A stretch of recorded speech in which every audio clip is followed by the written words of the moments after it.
এটা তো কস্ট প্রায় উনি বললো যে 3 টাকা কত পয়সা বললেন, 3 টাকা মতো পড়বে। হ্যাঁ, 3 টাকার মতো পড়বে।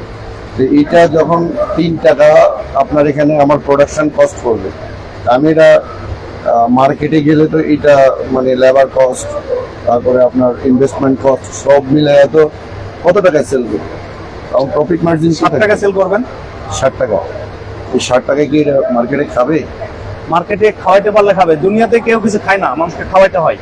এটা তো এখন বিট করতে হবে যে এটা কাস্টমারের, কারণ আমার এটা তো আপনি হলো যে ধরেন যে মানে একটা উন্নত প্রোডাক্ট নিয়ে আসবেন, আর আপনি নিচের দিকের সাথে বিট করলে তো হবে না। যে কোনো প্রোডাক্টের, পৃথিবীতে কোনো প্রোডাক্টের কোনো প্রাইস হয় না, কোনো কিছুরই কোনো প্রাইস হয় না, ইউনিক প্রাইস নাই। একই প্রোডাক্ট আপনি কোথায় প্লেস করতেছেন তার উপরে নির্ভর করবে প্রাইস। এই যে আমরা এখানে কফি খাচ্ছি, 300 টাকা করে একটা কাপ নিচ্ছে, তো এটা কেন নিচ্ছে? এটা এক্সিবিশন নিচ্ছে, কারে খাওয়াচ্ছে? এখানে ভদ্রলোকেরা আসছে, তাদেরকে খাওয়াচ্ছে। ক্লিয়ার কথাটা? আর এই কফিটাই যখন ফুটপাতে বিক্রি হবে, এটা 50 টাকা দিয়ে পাওয়া যাবে। ডিপেন্ডস, যে কোনো প্রোডাক্ট আপনি এটা কোথায় প্লেস করবেন তার উপরের দামটা নির্ভর করে, প্রোডাক্টের কোনো নিজস্ব দাম নেই। আপনি যদি ডিমালার কাছে যদি এই প্রোডাক্টটা নিয়ে যান, যে বলছেন আপনি এটাতে ডিম দেন, ডিম তো মানুষ খেয়ে দিয়ে ফেলে দিবে, এটাও ফেলে দিবে, পচে যাবে একসাথে, তাহলে ধরেন যে ডিমালাও আপনাকে 1 টাকাও দাম দিবে না, আপনাকে অবমূল্যায়ন করবে। বুঝতে পারছেন? দেখবেন যে আমাদের দেশের রিক্সাওয়ালারা কি করে, আমরা যখন উঠি 20 টাকা ভাড়া নেই, যখন কোনো চাইনিজ জাপানিজ অন্য কেউ ওঠে 50 টাকা 100 টাকা ভাড়া নিয়ে নেয়। তার মানে কি দাঁড়ালো? প্লেস, আপনি প্রোডাক্টকে প্লেস করছেন কার কাছে, কার কাছে বিক্রি করছেন, দাম কেমন পাবেন। তারপরে আপনি বলেন না আমরা এটা কোথায় বিক্রি করতে পারবো? এইভাবে আসেন, কোথায় বিক্রি করতে? সমাজের সবচেয়ে উঁচু শ্রেণীর মানুষ যারা আছে, ঠিক তাদের কাছে আসতে হবে।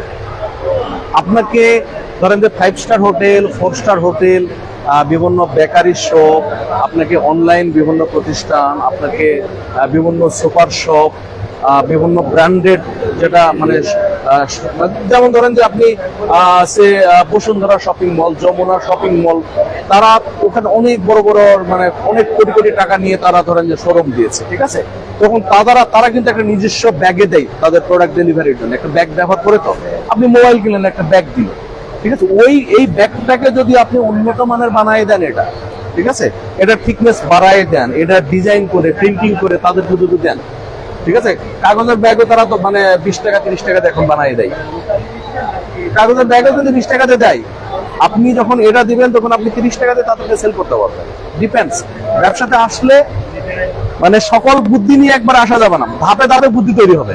একটা কাজ করতে গেলে আরেকটা বুদ্ধি হবে, আরেকটা কাজ করতে গেলে আরেকটা বুদ্ধি তৈরি হবে। আপনার কথা আমি বুঝছি, বাট আমরা তো সাহস না নেওয়া মানে রিস্ক না নেওয়াটাই একটা রিস্ক, ঠিক আছে? রিস্ক না নেওয়াটাই রিস্ক। প্রত্যেকটা বিজনেসে ধরেন যে আপনি মনে করবেন যে যখন সবাই বাজারটা চিনে গেল, মানে সবাই বুঝে গেল, ঠিক তখন আপনি এটা হলো নিয়ে আসবেন, ফাঁকা বিলটা গোল দিবেন, এটা সবাই চাইবে। কিন্তু পাগল মানুষ দুনিয়াতে আছে, অনেক আছে, যারা শুরুতে আসতে চায়। মানে শুরুতে আসবেন, অনেক চ্যালেঞ্জ আসবে এবং অনেক আপনার বেনিফিট আছে। এই যে আমরা যে মেশিনটা ডিসপ্লে করছি বায়োডিগ্রেডেবল, তাই না? আমরা কিন্তু এই বাংলাদেশ মার্কেটে শুরুতে আসছি, আমাদের জন্য হিউজ চ্যালেঞ্জ। কি চ্যালেঞ্জ?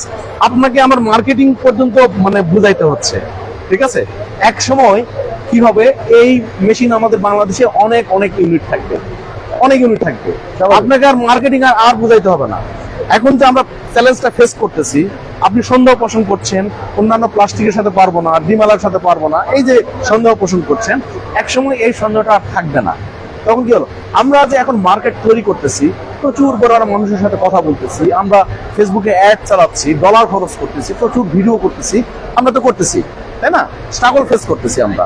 কিন্তু মানে I believe within 2 or 3 hours পরে দেখবেন যে এই বায়োডিগ্রেডেবল মেশিন সাপ্লায়ারের নাম, আমার নাম প্রথম দিকে আসবে, ঠিক আছে? যেহেতু প্রথম দিকে আসছি, এখন কিন্তু অনেকেই আসতেছে না, ভয় না, এটা আসলে বিক্রি হবে না, ঝামেলা কত কি, তাই না?